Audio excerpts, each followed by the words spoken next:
Hello and welcome to the Cardboard Bunker. My name is Pieburn and we are back in the space Janus itself. The space Janus. We're back in Space Engineers, back in the mighty Janus, and I wanted to show you a lost episode. Essentially, I recorded this whole episode of how I filled all this in, how or what the purpose for all of these things were, and going through how I labeled and finding easier ways to label things. So I have all of these screens here, and I'll come in and we'll program all of these up, and we'll put in program blocks that will help with all of this sort of stuff. But for the moment, we're just going to leave it here. So we've got these two control chairs. Each one of these will be for one of the turrets in the back.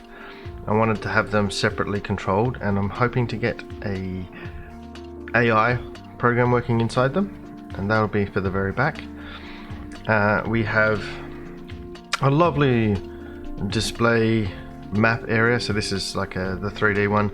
I'm actually thinking of taking these corner seats out and just putting corners in there, so we don't have as many spots, so there'll only be 4. I've labelled the doorways so we know which side's which,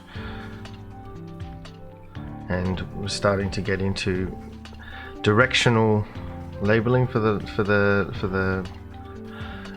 displays. Oh my goodness, I can't English today. I just can't English.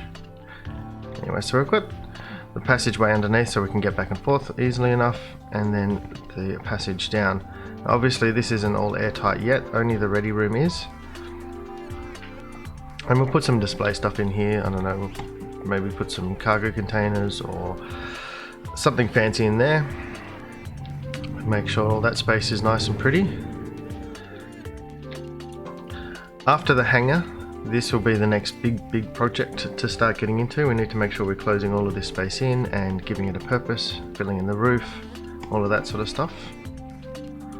But for the moment, well, I won't go that way. Let's go this way. Let's go through a little drop hole.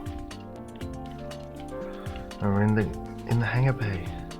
So we've got to fill in this entire roof area here. I also want to make sure that we light it up. So we'll start working on that and make sure I've got stuff in my inventory. Oh, I have stuff, all right. Let's throw all of that back in. There we go. Turn the dampeners on. Alt, middle mouse. Let's see if we can actually grab all the things. Now, one of the videos I watched over the last week or so, since I made the mistake of not recording my mic, and I'm just looking over now to make sure that my mic is actually on. That's good. One of the things is inventory management. One of the issues that could be causing the lag or the skips is the inventory management. Now, I've got mine set up so it's very slow, and because I knew I was going to do a lot of inventory, or have a lot of inventory, I should say. But what I was watching, Kanajeshi, I think is how you say it. Hopefully I'm pronouncing it right. If he ever watches this video, I apologize. And he was pulling everything out of his initial base and into the main one, and when he turned off his sorting, we turned off all his programmable blocks, but when he turned his sorting off, it stopped the skips. So that's something I'm not really willing to do just yet. I'm going to live with the skips for now, but once I get a bit more of a built in the Janus, such as the engines and everything and the gyroscopes, so that it is able to maneuver and fly independently, I may pull it off the base, rip everything out of the base so that there's nothing inside as in inventory wise, but leave the base intact, and we may fly off to another part of the solar system, and hopefully I can then turn off the easy inventory management and I can try and manage my cargo manually, which is fiddly, but I can still, you know, spend 5 minutes, 10 minutes before an episode to make sure that everything I need is there and produced or is producing. But for the moment I need it there for it to be able to produce enough materials to build out the outer shell, build out all the heavy armor, make sure I'm producing enough components to be able to finish off welding the main ship together, because there's a lot of gaps and we really don't want to be flying this thing around with that many gaps, so I need to close it in before I take it off. Anyway, back to what we're doing today. Looking for steel plates. Actually, first order of business, let's turn off all the bars. Turn you off, and then we'll look for some steel plates. I've purposefully not been building too many armor plates, not just inside the hangar bay but also on the outside, just to give the assemblers, that's the word I'm looking for, just to give the assemblers a bit more of a chance to start building. So there's still tons of blocks to place, but so long as the inside skin is done, then I think it would be safe to start flying around. So we've still got to put in, there's still a lot of base to put in, a lot of materials to place. But anyway, let's get into the design. Okay, so essentially we want to come up these two. We'll get the heavy armor back again. We want to come up these two spots.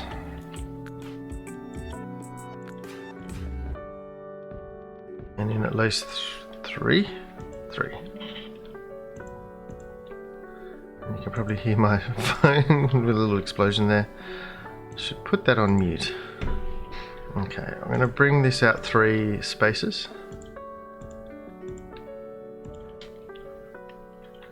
And I want to start using, let's get, where are they? Heavy armor slopes and the corner lights. So that should be this one here. Okay, so we'll get the corner lights ready. I will need construction components for that. I will figure that one out in a sec. So I wanted to do something along these lines. Bring it across one. So I want this to still blend in and look like it's a part of, so rather than bringing this corner as a 45-degree angle, such as this, all the way across, get rid of those two and then bring it all the way across and just have gaps every now and then. Actually, that's not a bad idea. Rethinking about it, talking it out. Sometimes it's good to talk it out when you're doing a design. Now the reason I'm leaving a gap here is because I like the idea of some sort of inbuilt lighting or some sort of change in the roof, the line of the roof. So we might be able to go up one more. I'm still trying to figure out if I do want to go up one more. That'll be for part 3 of the hangar design, because I've got that bars up there, so I need to move bars, the bar system. So I've got 2 in this area. So the point being is I might put one bar system over there and another bar system off this one and leave a gap in the space there to reduce weight. So that would mean I would have 1, 2, 3 blocks to play with. And I'm thinking I might need those 3 blocks as the spacer between the armor for this middle section here. Although it will fit into the floor plan later on. A lot of the living space will actually be here as well as forward of here. So we've got heaps of room in here to build a galley for people to eat food, showers, bathrooms, as well as individual bedrooms. Plenty of space. Plus we can also squeeze some passageways and I'm not going to put any elevators, so we'll more than likely have a lot of stairs. There's going to be a lot of stairs in this. Everyone's calves are going to look fantastic by the time they've been on the ship for a while. Anyway, back to the build. So we want a gap of 1 and then we want to go back to this. So that's the pattern that I'll be replicating. So I want to put in the lights. So I'm going to do one side so that I can name all of these corner lights before they get built. Then I'll let bars run, and then I'll do the same on the other side. And then, so for part three we'll be building this section down here. So essentially this top gap, all of this will be filled in. I'm going to fill that in between episodes. And then this, yeah, I think that's what I want to do. And we should have some light in here, and we should be able to then do some decorative stuff along this row. Then we'll start looking at planning out this passageway here, because we want this passageway to look into the hangar as well. So this will be the floor of the passageway, but we'll get into that in a moment. We'll get into that in a later episode. For now, we'll just keep this going. How long have I been recording for? Only about 12 minutes. So I'll do some placing. I'll shut up for a moment, do some placing, and then come back and see what this side looks like.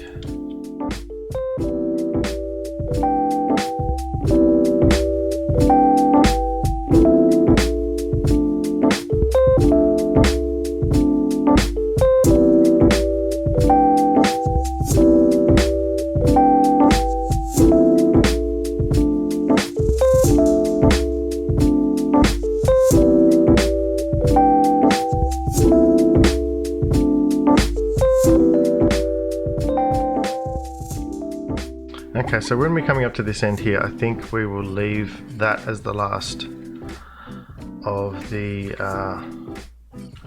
sloped blocks, the 1x1 slope blocks. And I think leaving that there will allow it to taper off enough. So you can see here that we've got everything staggered. Let's use the mouse. You can see we've got everything staggered here, so it goes in a block and continues the pattern down. We could continue doing the ribbing across the top here, but I really don't think that would be helpful. So I'll place all of these ones and then I'll go recharge if I don't die quickly. Got in just in time. So you can see this is all closed in. There's a few more blocks to place on this side. I did this side first because it seemed more vulnerable than the other. But you can still see we've got a lot of space under here and a lot of blocks to place on this side. Yeah, I don't show you guys that because it takes hours, and it's just me doing pretty much what I just did for 5 minutes, but doing it in straight big lines. Just flying black place. And with the stuttering, it does cause a few issues, and it makes it a lot harder. So I generally tend to just play some music so I can calm myself, so I don't rage quit my game and get fed up with the Janus.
This seems tedious, and it is, but the point of all of this is, especially when you're building something this big, is if you have a damaged block and you have a program that will tell you which block is damaged, other than, you know, your normal everyday armor blocks, you need to be able to know where it is, what it does, and how easy it will be to fix. Because if you don't do that, have some issues. Also, it helps if you are looking to do programs, or not programs, sorry, timer blocks and things like that later on. Again, these are things that I'm going back into. I haven't done a lot of that stuff in a long time because I've spent more time just building giant things rather than solving little problems while I'm surviving. So yeah, doing a solo survival space tutorial, working on it. I've had a few problems with my worlds crashing and saves not working, but also I've had a lot of internet issues, especially during these times. It makes it very difficult, to be able to pass information to an editor, or for the editor to download things, or to play online and work collaboratively. For me anyway, being in Australia, we tend to have not the greatest internet in the world. It is slowly improving, but it's still at least a decade behind most other places in the world. Or I should say it's well behind other first world countries. That's my wind for the moment. Okay, so they're all named, numbered, and I don't think I have any more corner lights that require renaming. So we can go back in here now and turn on the bar system. Bars. In the next episode, I will be finishing in this hangar roof as well as the side there. In between episodes, I'll fill in the floor area down that side of the hangar bay, so that at least it's going to look a little bit closer to what it needs to be. It may need to run for a little while, but that's fine. But for now, thank you everyone for watching. Please follow me on the socials, like, subscribe, share the video, comment if you have any if you have any questions, feel free to put them down. I'll try to answer them. Last comment I read was Rub and Shield asking me why I'm putting a turret on the drill. I didn't really have a good answer for him at the time because I was really learning how to do it, but I'm thinking I might be increasing the size of the cookie monster to something like what Alfred was calling the cookie jar, so that it's mainly a storage and hauler, and then I will have a turret mounted mining facility underneath, which may be on pistons. We'll have to have a look at that. I'm still working out the bugs, but rather than take you through me learning how to play the game, some of the aspects of the game I should say, again, love you all guys, thank you very much for your support, and most of all people, have fun. Bye.